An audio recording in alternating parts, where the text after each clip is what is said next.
start taking questions. Up front here, start. Candace, it's so great to see you in this moment. I had a chance to talk to you when you first went to Chicago. We talked about Jay-Z. And so I'm going to start that off because, you know, Jay-Z came out with the Black Album, and that was his retirement. Then he came back. So maybe not you coming back, but what about, like, is there anything in the future with maybe ownership or coaching or anything like that for you? 100%. I'm super grateful for playing the game for as long as I was able to play.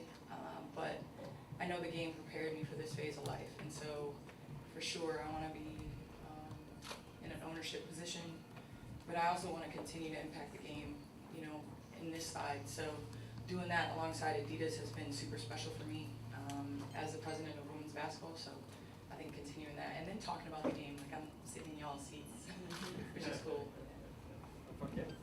Hey, Candace. What's up? How you doing? Good. First of all, congratulations. And then I want to ask you this too, with your jersey being retired today in Los Angeles and then later on in Chicago, and you talk about impacting women's basketball, how do you feel that will continue to help you impact? And also, what Jay-Z song or album would best describe this moment for you? First of all, I love that you guys continue to know that I stay obsessed with Jay-Z. You know, I think it's just, you know, seeing the three in the rafters where I first picked up the ball and where it's home now is incredible. And I think it just is, you know, about dreams and opportunity and all those things. You look where the WNBA is right now. I know there's going to be others alongside me. So I hope that that inspires, you know, those little girls out there. And then I think the Jay-Z song that describes right now is probably the Frank Sinatra remix, I Did It My Way. Yeah. Right here. Hey Candace, DJ from LA Sparks Weekly. You talked about picking up the ball the same place that you first picked it up. What would you tell yourself that first day that you picked up the ball and today getting your jersey in the rafters? I mean, what's possible? I think I represent coming from a family that told me I could do and be anything. And so I think it's just, I'm really proud of, you know, the kid. I think I would do it exactly the same because I think that's why I'm sitting here. So I've made mistakes, taking 2 steps forward, 1 back, but it's always just forward motion. So that's what I would tell her. Right here, John. John W. Davis with Southern California News Group. Nice to see you again. Great to see you.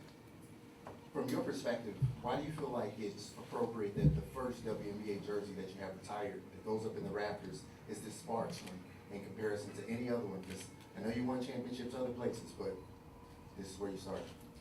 Well, like I said, I mean, when I got drafted out here, it's become home. I lived here longer than I've lived anywhere else.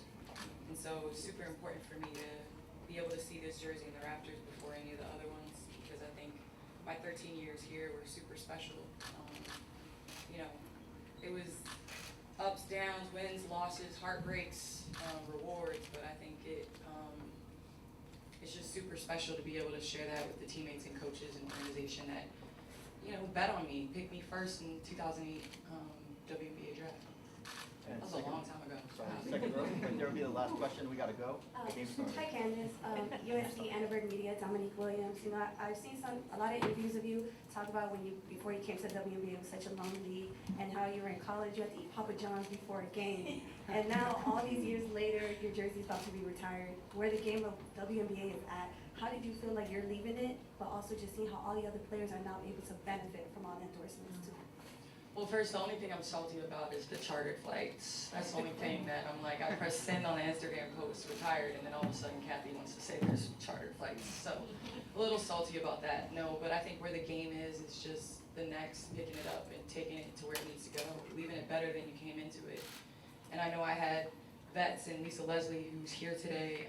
Cheryl Miller was a huge inspiration for me, and I think she laid the foundation to where the league is playing and the athleticism and the style of play. And so to see where women's sports is, I think as a society we should be proud, because I think we need women in leadership positions, and that's the best way to do it through sport and giving it a chance. So I think the proud vet and retiree in me is looking at the game super excited, and now I can honestly say, you know, I can tell my kids that, you know, as a little girl, little boy, like you can dream it and you can do it and accomplish it. Thank you, everyone. Thank you everybody.